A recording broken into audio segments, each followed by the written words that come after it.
Chapter 3 Marilla Cuthbert is Surprised. Marilla came briskly forward as Matthew opened the door. When her eyes fell on the odd little figure in the stiff, ugly dress, with the long braids of red hair and the eager, luminous eyes, she stopped short in amazement. "Matthew Cuthbert, who's that? Where is the boy?" "There wasn't any boy," said Matthew wretchedly. "There was only her." He nodded at the child, remembering that he had never even asked her name. "No boy! But there must have been a boy," insisted Marilla. "We sent word to Mrs. Spencer to bring a boy." "Well, she didn't. She brought her.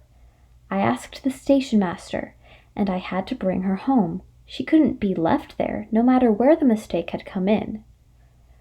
"Well, this is a pretty piece of business," ejaculated Marilla.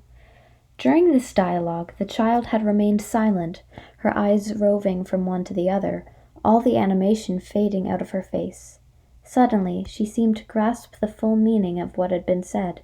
Dropping her precious carpet-bag, she sprang forward a step and clasped her hands. "You don't want me," she cried. "You don't want me because I'm not a boy.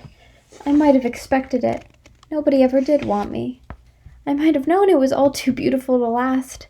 I might have known nobody really did want me. What shall I do? I'm going to burst into tears." Burst into tears she did. Sitting down on a chair by the table, flinging her arms out upon it, and burying her face in them, she proceeded to cry stormily. Marilla and Matthew looked at each other deprecatingly across the stove. Neither of them knew what to say or do. Finally, Marilla stepped lamely into the breach. "Well, well, there's no need to cry so about it."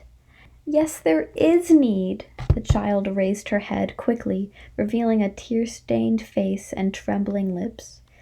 "You would cry too, if you were an orphan and had come to a place you thought was going to be home and found that they didn't want you because you weren't a boy.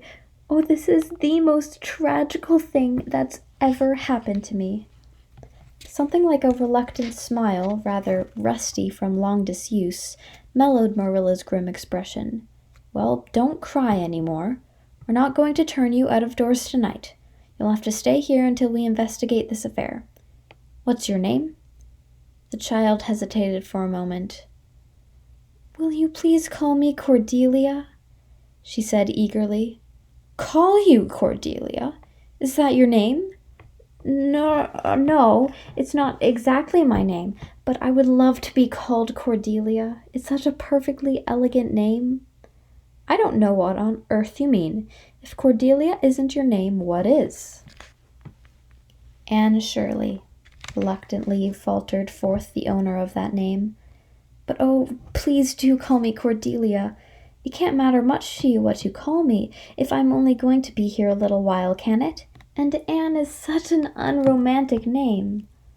"Unromantic fiddlesticks," said the unsympathetic Marilla. "Anne is a real good, plain, sensible name. You've no need to be ashamed of it." "Oh, I'm not ashamed of it," explained Anne. "Only I like Cordelia better. I've always imagined that my name was Cordelia. At least, I always have of late years. When I was young I used to imagine it was Geraldine, but I like Cordelia better now. But if you call me Anne, please call me Anne spelled with an E." "What difference does it make how it's spelled?" asked Marilla with another rusty smile as she picked up the teapot. "Oh, it makes such a difference. It looks so much nicer. When you hear a name pronounced, can't you always see it out in your mind, just as if it was printed out? I can, and A-N-N looks dreadful, but A-N-N-E looks so much more distinguished. If you'll only call me Anne spelled with an E, I shall try to reconcile myself to not being called Cordelia." "Very well then, Anne spelled with an E. Can you tell us how this mistake came to be made? We sent word to Mrs. Spencer to bring us a boy. Were there no boys at the asylum?" "Oh yes, there was an abundance of them, but Mrs. Spencer said distinctly that you wanted a girl about 11 years old. And the matron said she thought I would do. You don't know how delighted I was. I couldn't sleep at all last night for joy.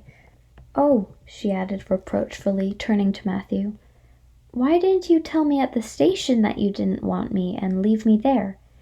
If I hadn't seen the white way of delight and the lake of shining waters, it wouldn't be so hard." "What on earth does she mean?" demanded Marilla, staring at Matthew. She's just referring to some conversation we had on the road," said Matthew hastily. "I'm going out to put the mare in, Marilla. Have tea ready when I come back." "Did Mrs. Spencer bring anybody over besides you?" continued Marilla when Matthew had gone out. She brought Lily Jones for herself. Lily is only 5 years old, and she is very beautiful. She has nut brown hair. If I was very beautiful and had nut brown hair, would you keep me?" "No, we want a boy to help Matthew on the farm. A girl would be of no use to us. Take off your hat. I'll lay it and your bag on the hall table." Anne took off her hat meekly.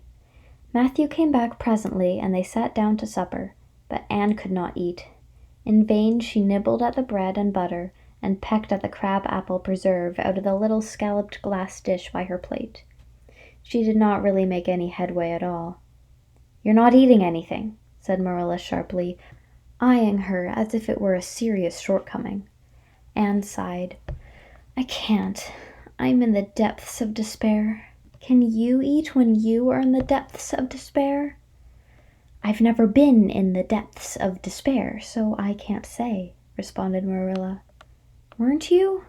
Well, did you ever try to imagine you were in the depths of despair?" "No, I didn't."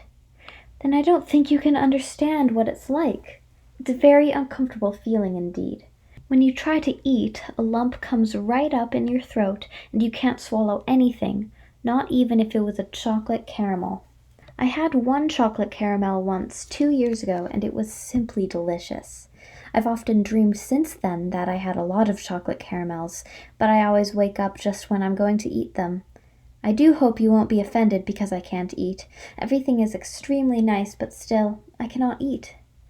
"I guess she's tired," said Matthew, who hadn't spoken since his return from the barn. "Best put her to bed, Marilla."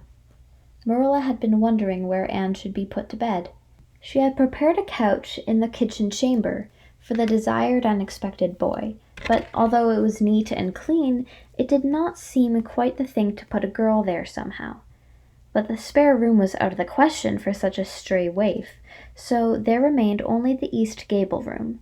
Marilla lighted a candle and told Anne to follow her, which Anne spiritlessly did, taking her hat and carpet-bag from the hall table as she passed. The hall was fearsomely clean. The little gabled chamber in which she presently found herself seemed still cleaner. Marilla set the candle on a 3-legged, 3-cornered table and turned down the bedclothes.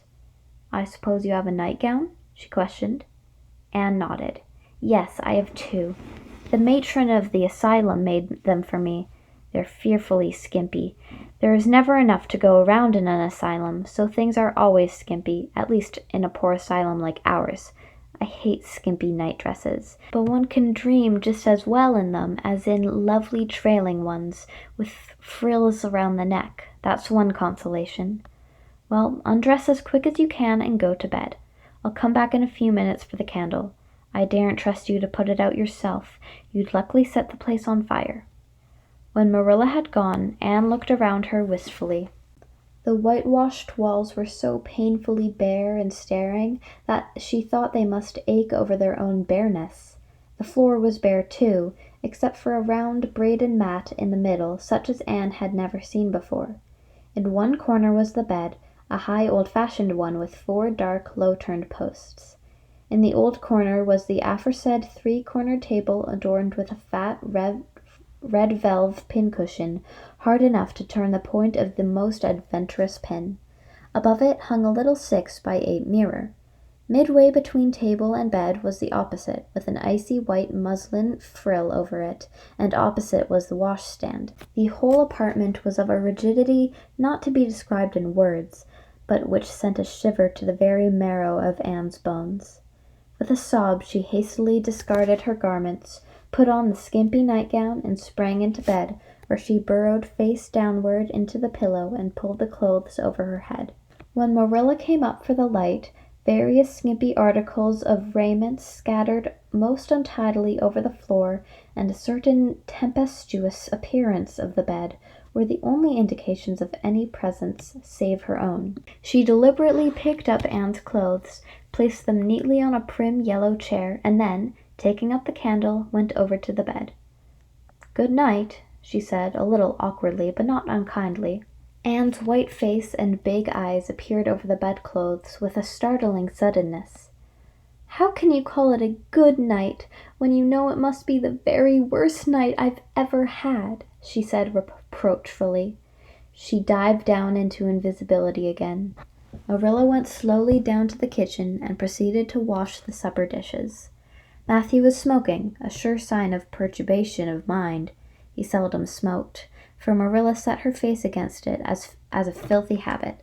But at certain times and seasons he felt driven to it, and then Marilla winked at the practice, realizing that a mere man must have some vent for his emotions.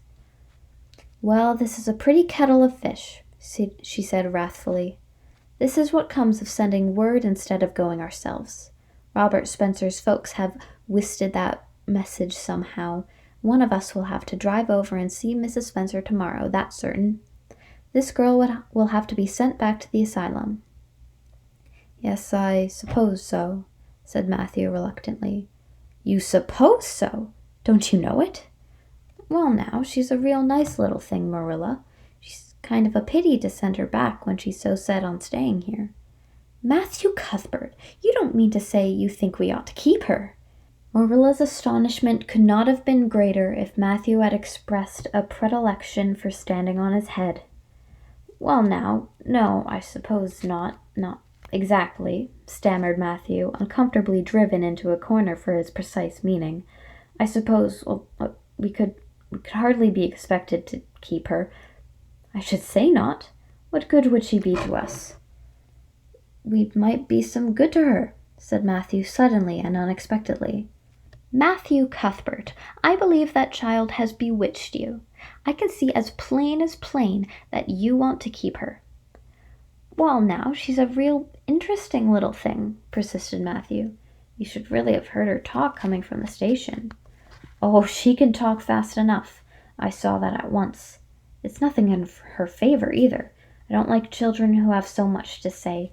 I don't want an orphan girl, and if she isn't the style I'd pick out.